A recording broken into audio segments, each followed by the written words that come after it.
As we know, countless people take cannabis in all its many forms for pain relief, both physical pain and emotional pain. Emotional pain often being that of fear and anxiety, depression. Research shows that emotional pain is just as painful as physical pain. So it's important for people to continue their cannabis medicine to take care of themselves and at the same time make good decisions of how to take cannabis during this COVID-19 event. And this is of particular interest for me as a teacher of emotional release and trauma recovery, because the judicious use of cannabis can be a potent ally in this work, as so many of you recognize, and it's my area of interest and research.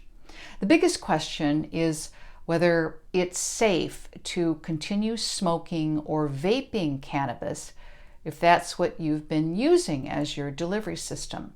People like to inhale cannabis because of its rapid onset and consistent and reliable dosing.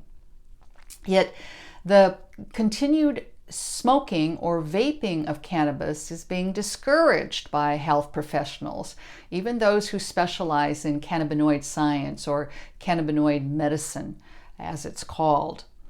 And the advice is that anyone who is smoking or vaping cannabis should switch to edibles.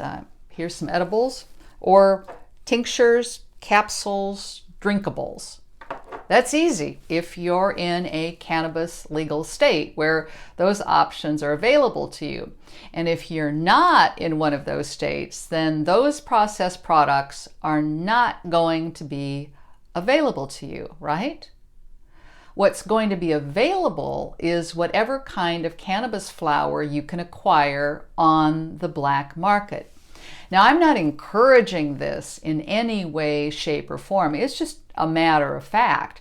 There are all kinds of small cannabis growers who make their flower available to folks who can't get it any other way than underground.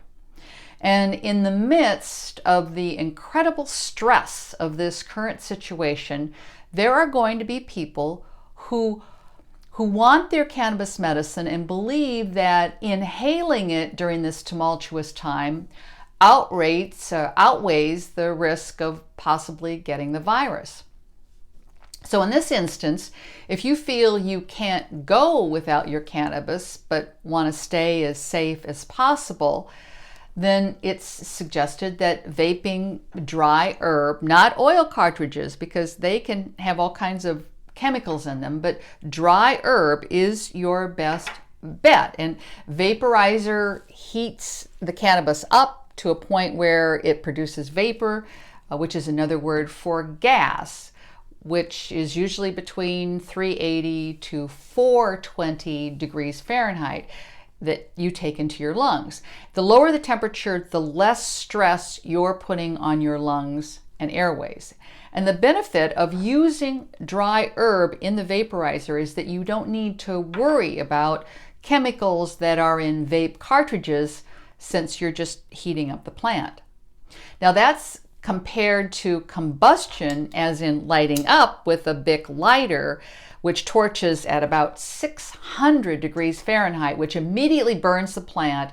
And when you take a hit, you're breathing in plant particulates that can be very irritating to the lungs.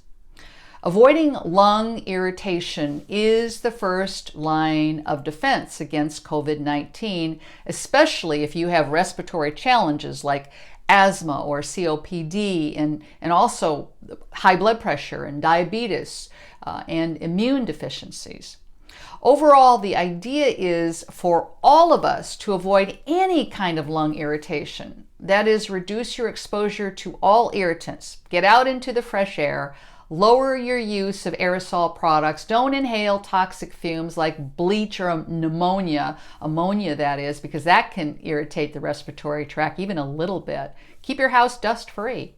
And for those of us in the what I call the have states, those where you can purchase edibles and tinctures and capsules and drinkables, then switch. It's easy as that. And having said all that, my reporting here is aimed at adults 21 years and older, and nothing of what I'm saying should be taken as medical advice or encouragement to consume cannabis, especially where it's illegal. In fact, for this and everything else in your world, you should always check in with yourself before acting based on anything you read and hear and watch. There's so much out there.